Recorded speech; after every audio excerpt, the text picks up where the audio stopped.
Olá, muito boa noite para você. O comércio mineiro enfrenta desafios e oportunidades também agora em 2025, com a reforma tributária em fase de implementação, a digitalização acelerada, a busca por sustentabilidade.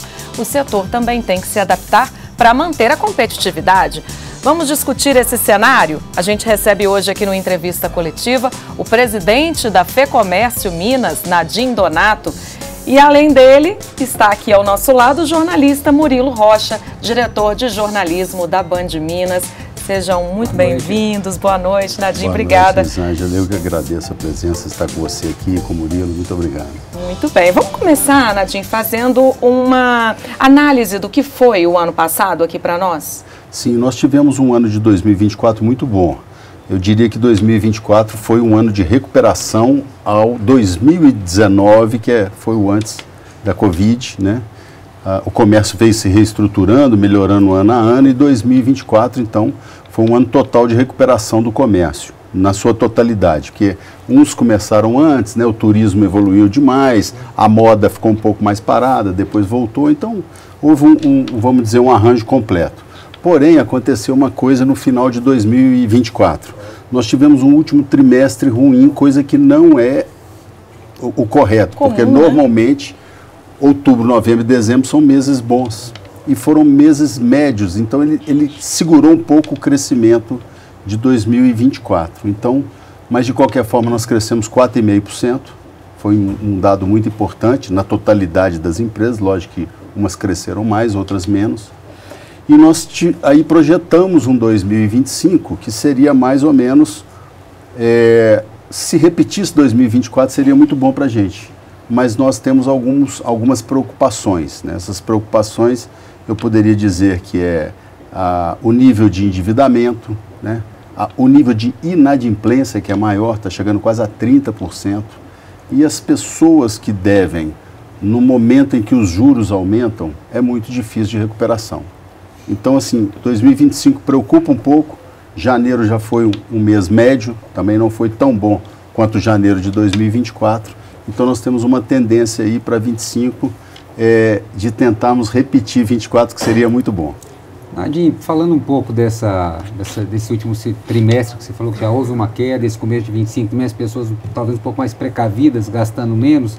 Você acha que a inflação também é um desses fatores? Está tudo mais, pelo menos o setor de alimentos, né? Sim. Está muito caro. Né? Como é que está no comércio? Olha só, você falou um ponto muito importante. A inflação sempre será ruim para a gente, sempre. Mas quando ela afeta principalmente os alimentos, aí ela complica mais.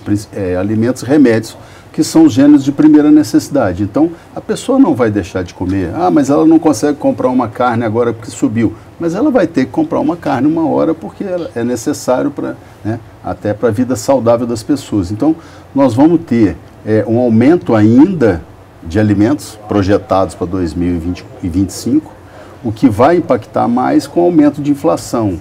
E com isso, aí vem um aumento de remédios. Então, os gêneros de primeira necessidade, você vai ter um aumento em 25. E isso é muito prejudicial. E com a inflação, aí você consegue menos empréstimos, os juros aumentam, isso tudo vai virando meio que... Por isso que a FEComércio está um pouco preocupada com 2025, no sentido de se repetirmos 24, está muito bom. Uhum. E a reforma tributária é um caminho que vai colaborar ou enfrentaremos desafios por isso, né? Não, assim, nós lutamos muito pela reforma tributária, a gente entende que existem setores que vão sofrer um pouco mais. Eu posso aqui discriminar, a indústria vai ter um benefício que é importante nós reindustrializarmos Minas Gerais, né, principalmente, que é o segundo parque. O comércio, ele se adapta um pouco mais, porque como ele atravessa a mercadoria, né, recebendo e repassando, se houver um aumento muito grande, ele vai ter que repassar, não tem como. E o setor de serviços, a gente acredita que vai ser o mais prejudicado com o aumento real dessa equação, né? Nós não vamos ter queda no tributo, mas com certeza teremos manter alguns e outros vão aumentar. Então, existe uma preocupação principalmente no setor de serviços, porque ele é o que mais emprega.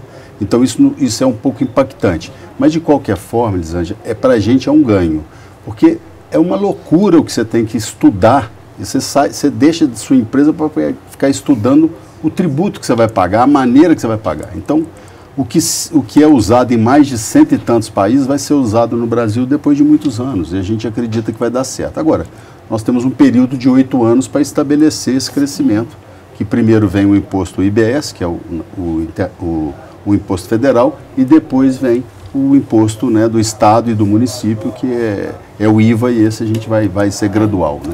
Eu queria que você falasse um pouco mais aí, que você falou que um dos fatores preocupantes também é o endividamento e inadimplência dos consumidores.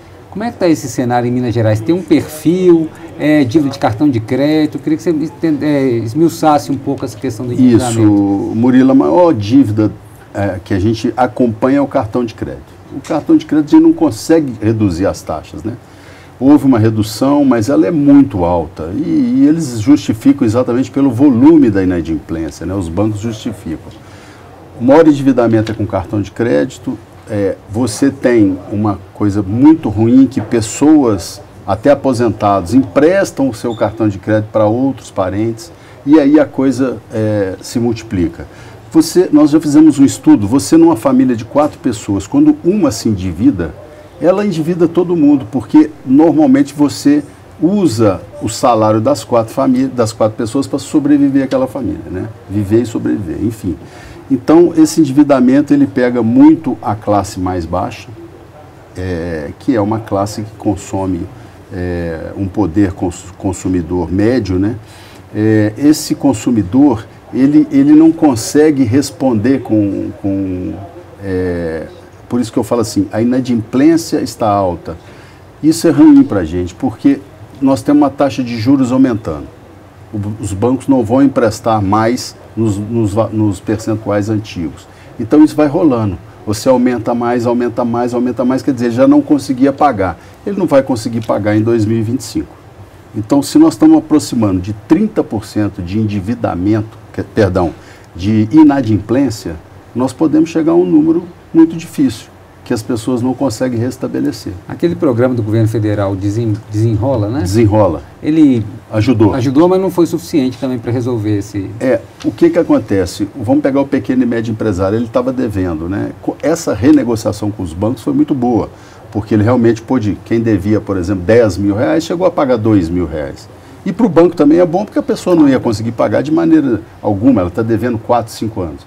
Aí ele limpou o nome. Na hora que ele vai ao mercado para buscar um capital de giro, para colocar na empresa e poder girar, ou por compra de mercadorias ou prestação de serviço, ele pega um juros alto. Então, dali a pouco, ele endivida novamente. Então, assim, essa questão da inflação, do aumento dos juros, isso para a gente não traz nenhum tipo de benefício, né? Vira uma roda que não para, né? Não para, né? Infelizmente não. Você pode ver que você aumentou a empregabilidade, né?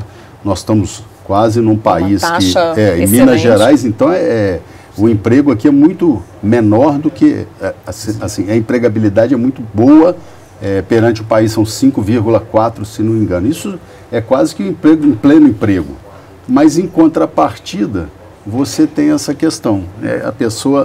O salário não é suficiente para o dia a dia dela. Agora... um tema aí que o consumidor ficou bravo, o brasileiro ficou bravo, mas para o comércio foi bom, que foi a questão da taxação dos produtos importados, né, a tal blusinha aí e tal. Foi uma luta importante do comércio, né? Os números já refletem nos números do comércio? Foi, sim. Olha, eu vou te falar, nós fizemos um trabalho, a FIENG e a FEComércio, fizemos um trabalho grande para que as pessoas pudessem entender que a compra pela internet ela estava sendo prejudicial. Agora, eu quero deixar bem claro, o consumidor sempre vai comprar no que for melhor, o menor preço. Isso é o direito dele e ele deve fazer assim.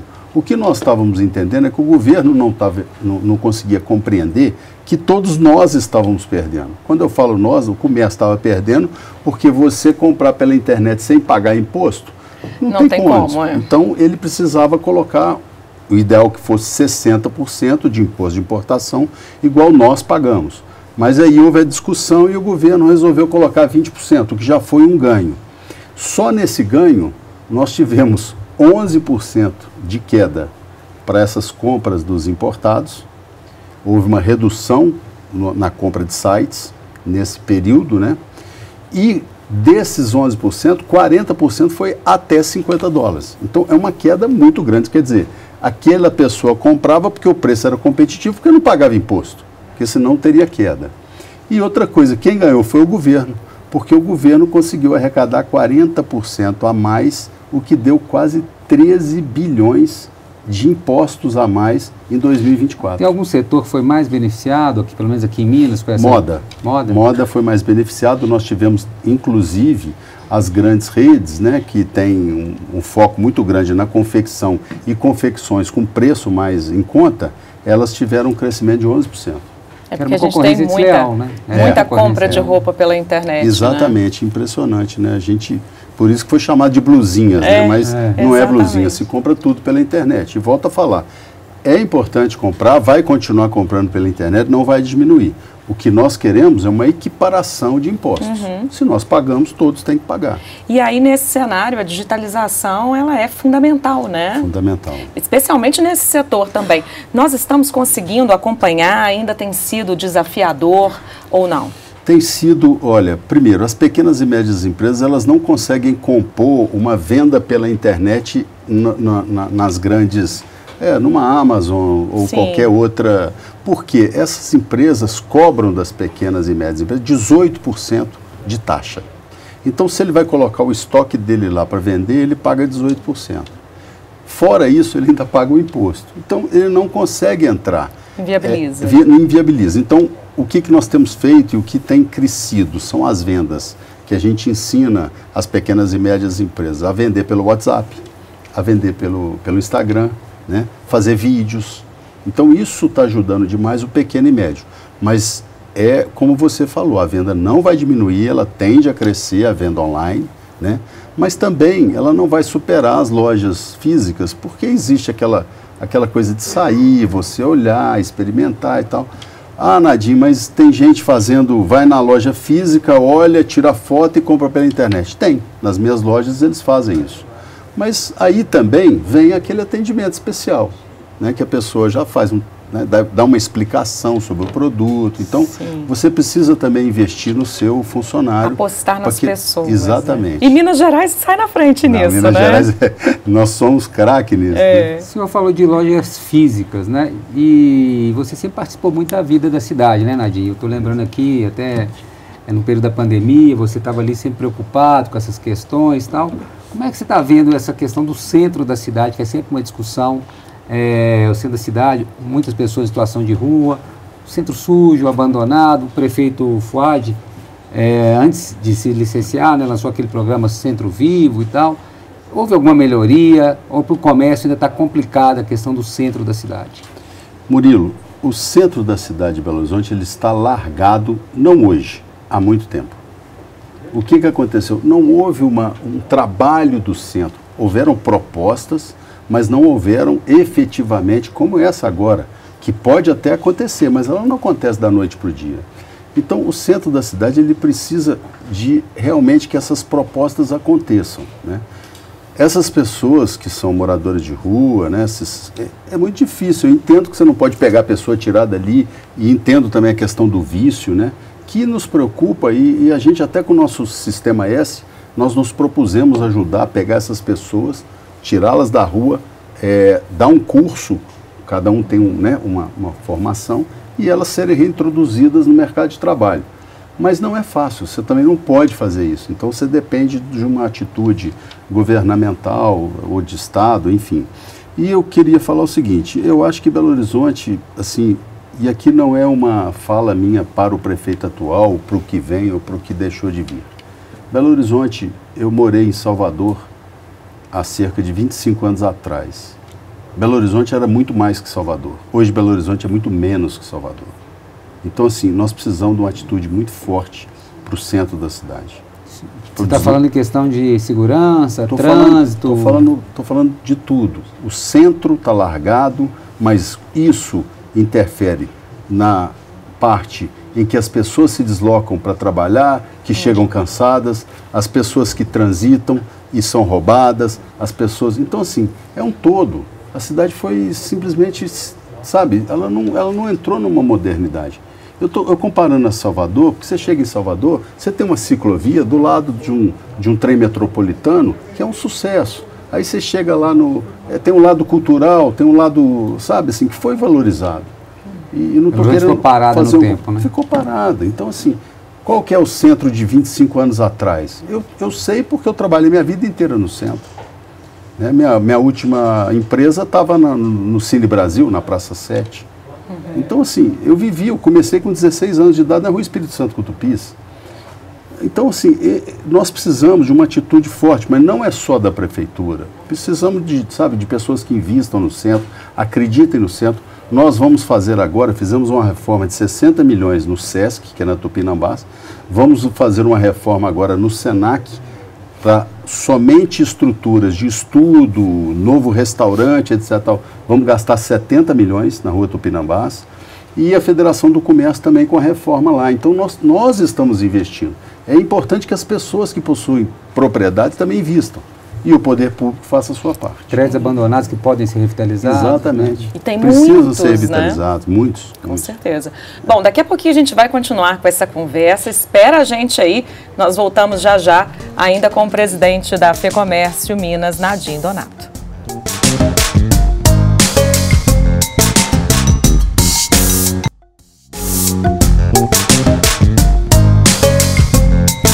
Estamos de volta aqui com uma entrevista coletiva que hoje recebe o presidente da FEComércio Minas, Nadim Donato. A gente falava aqui antes, Nadim, sobre a sua perspectiva, né, a respeito da cidade, que está um pouco atrasada, deixada, né, de lado. O turismo tem sido um ponto fundamental para o crescimento da nossa cidade, né? E como a FEComércio tem estimulado o turismo em Minas?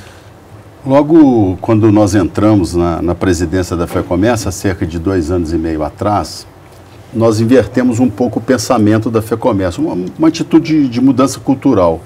Vamos focar no comércio? Não, nós começamos a focar no turismo das cidades, principalmente de Belo Horizonte, porque o turismo, ele traz a lotação dos hotéis, bares e restaurantes, esse dinheiro circula no comércio e as pessoas que chegam trazem um novo recurso para a cidade.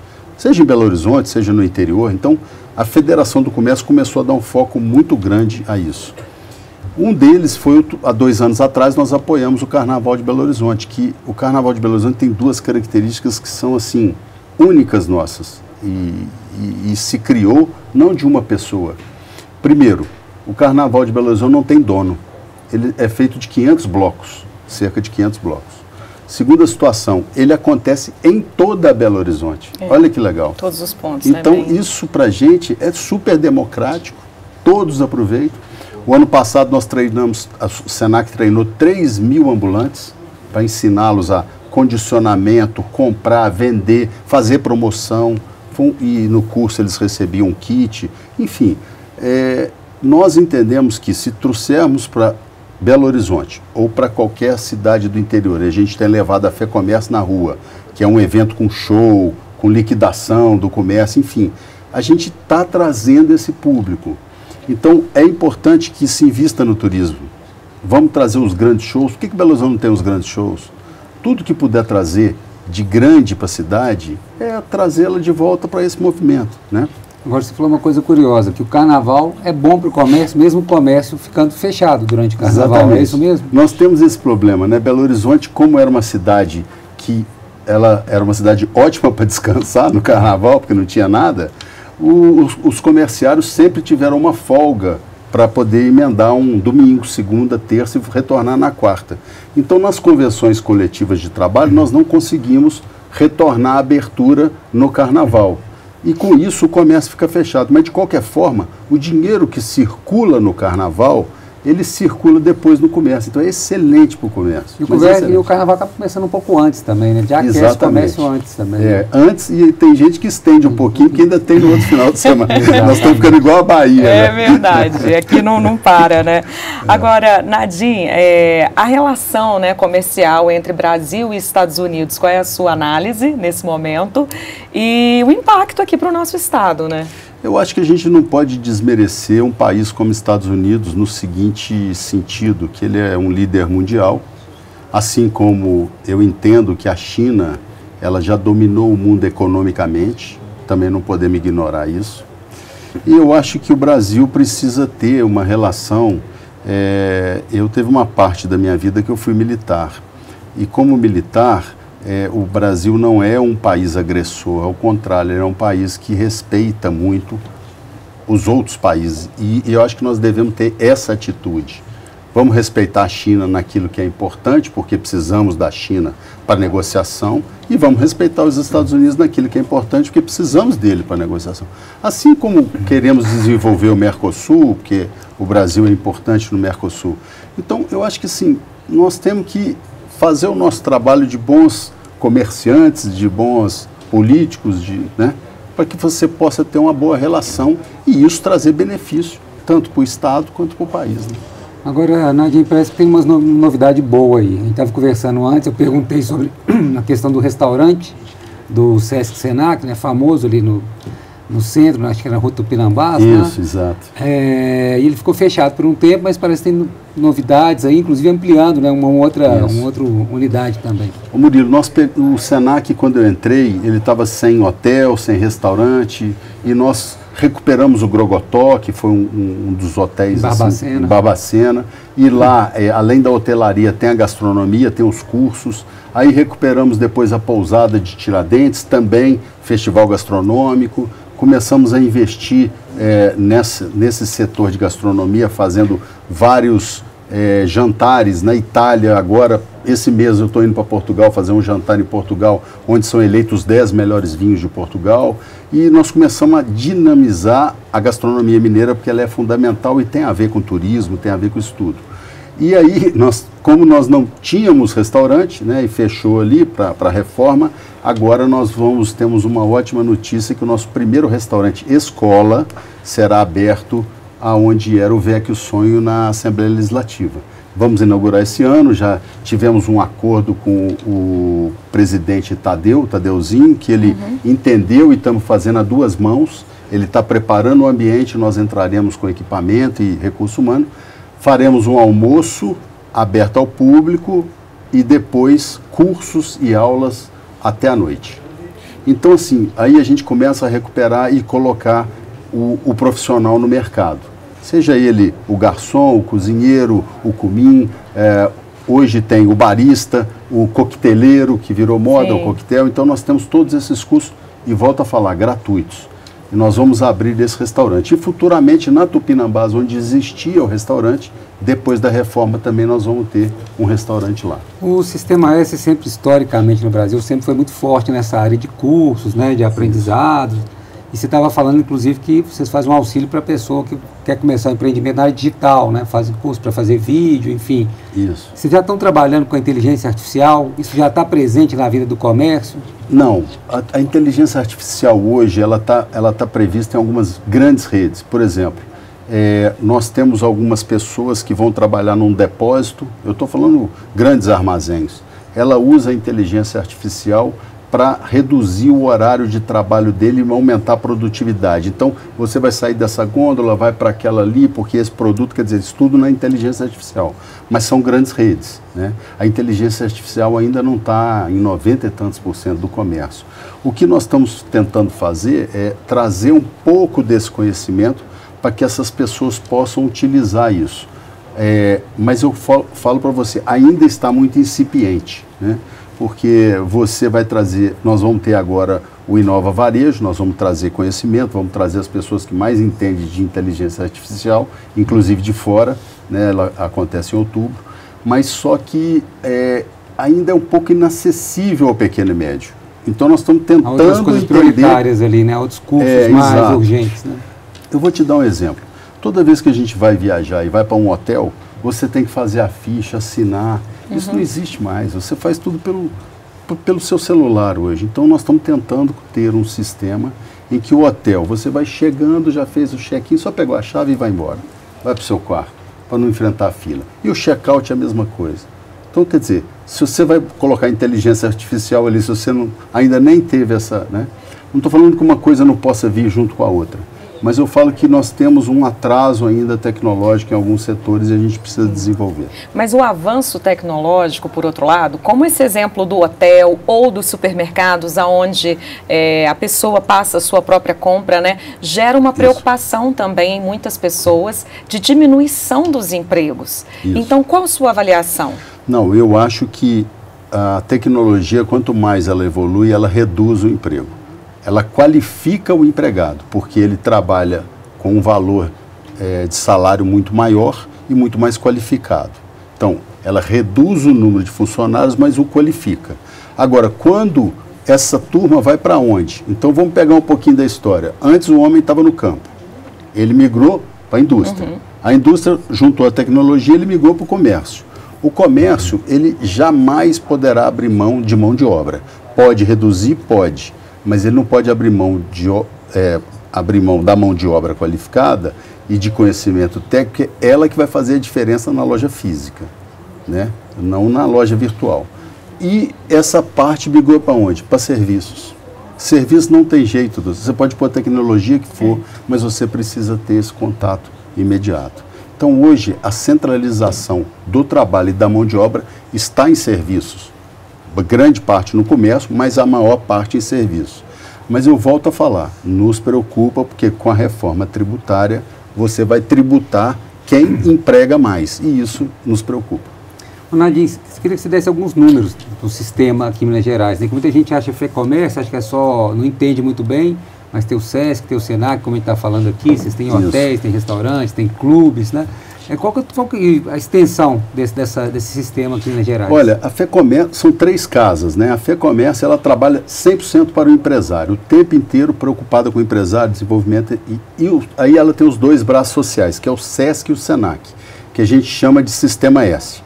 É muito simples, quando terminar com C é do comércio, quando terminar com I é da indústria, e aí fica fácil, SESI é da indústria, SESC é do comércio.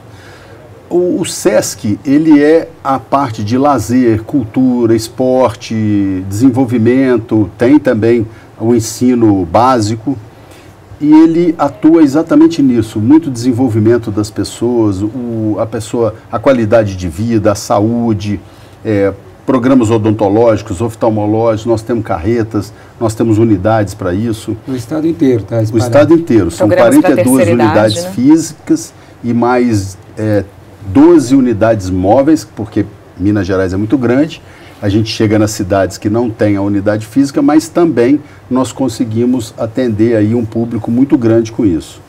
E o SENAC, ele é totalmente profissionalizante, então tudo que fala de qualificação, requalificação, técnico e tecnólogo está dentro do SENAC, então aí a gente aprimora. Agora, é importante assim destacar que nós temos nesses 2 anos e meio crescido muito. Temos feito muito mais números de atendimentos, números de horas-aula e também crescendo a questão também financeira, porque ela é importante, porque você suporta toda essa estrutura dando mais condição. Por que eu estou falando da questão financeira? Porque o SENAC não dava cursos gratuitos. Hoje, 92% dos nossos cursos são gratuitos. Esses cursos todos que eu falei, de hotelaria, bar, restaurante, são todos gratuitos, né? Cresceu a procura? Nossa, demais, demais, porque a pessoa, assim, é impressionante que a pessoa não tem condições, às vezes, de pegar um ônibus. Ela não tem dinheiro. E a gente até paga o transporte para ela fazer um curso. Então, assim, o país é carente de educação, né? É um problema do país, Minas Gerais também tem esse problema. E eu queria destacar um outro trabalho que a gente faz, que Minas Gerais é o maior do Brasil, que é o nosso maior programa, é o maior banco de alimentos que tem na América Latina, que é o SESC Mesa Brasil. O Brasil inteiro, ano passado, deu 42 milhões de alimentos. Minas Gerais deu 11 milhões de alimentos em forma de ou cesta básica ou pacotes, dependendo se é para família, se é para criança, se é para o jovem, para o idoso. E nós entregamos em vários lugares. Entregamos para os nossos parceiros, são associações, entregamos às vezes na casa de quem necessita. Então, assim, esse é um programa maravilhoso e que nós recebemos doações, transformamos essas doações, seja de arroz, feijão, ou seja de alface, tomate, manga, abacaxi e transformamos isso num pacote e entregamos para as famílias. A gente teve uma pauta no ano passado que meio colocou de um lado trabalhadores, do outro empregadores. Eu queria saber a sua opinião. O Brasil tem maturidade econômica hoje para a questão do fim da escala 6x1, para adotar isso? É possível, é viável ou não? Murilo, essa pauta ela não colocou, né? Está nos colocando numa mesa de negociação.